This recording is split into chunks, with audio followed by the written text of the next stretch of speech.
अस्सलाम वालेकुम बच्चे, कैसे हैं सब लोग? होप सो सब ठीक होंगे। आज हम 9th क्लास की केमिस्ट्री चैप्टर 1 के एक्सरसाइज के एमसीक्यू देखेंगे। So let's just see the exercise. First MCQ है, कहते हैं matter is present in neon science in the state of. कहते हैं हमारे पास जो मैटर है वो किस फॉर्म में प्रेजेंट होता है नियॉन साइंस में।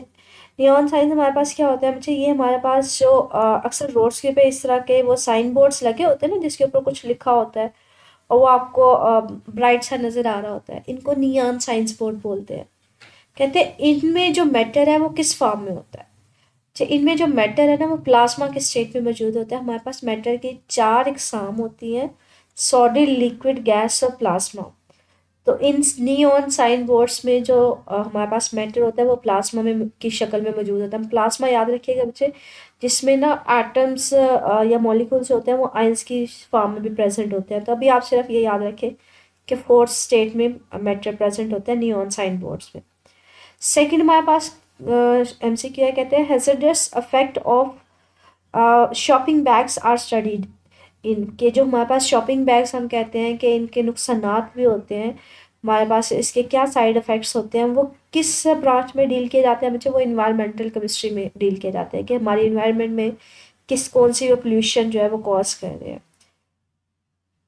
थर्ड है हमारे पास the man made polymer is.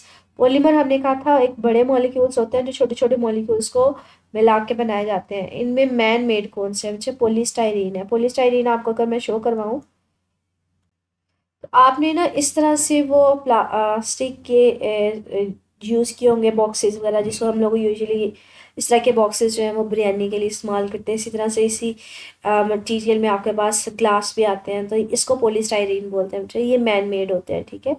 बाकी जो बिगर मॉलिक्यूल्स हैं, पॉलीमर्स, स्टार्च, प्रोटीन्स वगैरह, ये तो नेचुरल है ना। तो हमारे पास मैन मेड जो होते हैं वो कौन से होते हैं? पॉलीस्टाइरीन।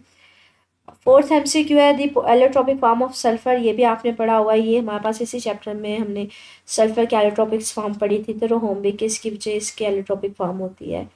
फिफ्थ वन है, कहते हैं विच liquid among the following is a colloidal solution. Colloidal solution ये था कि जब सोल्यूट को हम लोग सॉल्वेंट में ऐड करते हैं तो वो हमारे पास डिजोल्व तो हो रहा होता है लेकिन स्टिल कलर हमें नज़र आ रहा होता है। अगर दूध को आप पानी में शामिल करो ना तो बच्चे वो हल तो हो जाता है, मिक्स तो हो जाता है पानी में, लेकिन आपको दूध का कलर ज़रूर नज़र आ रहा होता है। तो मिल्क होगा आपके पास। नेक्स्ट एमसीक्यू है, which of the following is a heterogeneous mixer. Heterogeneous का मिक्सर का मतलब होता है जो मिक्स नहीं होता। अगर आप कोई सल्यूट सल्यूट उसको बोलते हैं जो कम मिकदार में डाला जाता है, उसको ऐड करें तो वो हेट्रोजीनियस होता है, मतलब अलग ही रहता है। तो इसका हमारे पास आएगा कंक्रीट मिक्सर के अगर आप पानी में रेत या मिट्टी वगैरह ऐड कर दो तो आपने देखा होगा वो नीचे बैठ जाती है, क्योंकि वो हेट्रोजीनस होता है, मतलब सेम उन दोनों की नेचर नहीं होती। सेवन है, a state of matter whose particles are between of liquids and crystals. के आपने वो बताना है मैटर जिसकी प्रॉपर्टीज क्रिस्टल्स और लिक्विड्स के दरमियान है। तो ये नेम से आइडिया हो रहा है लिक्विड क्रिस्टल, इसमें लिक्विड की प्रॉपर्टीज भी होंगी और क्रिस्टल की भी। नेक्स्ट हमारे पास है, when the tiny particles of this substance are dispersed और medium the mixture is named as.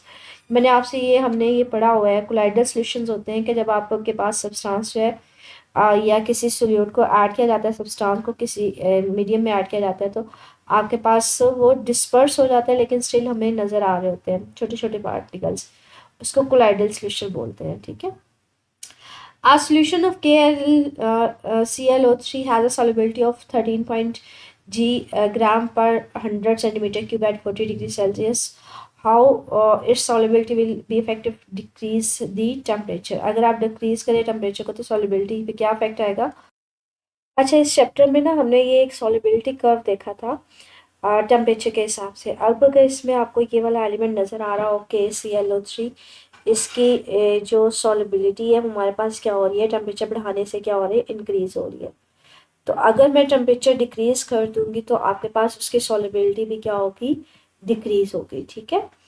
Next हमारे पास है, कहते हैं you are studying the rate of hydrolysis of organic compound starch under different conditions of temperature in which branch of chemistry this topic will fall.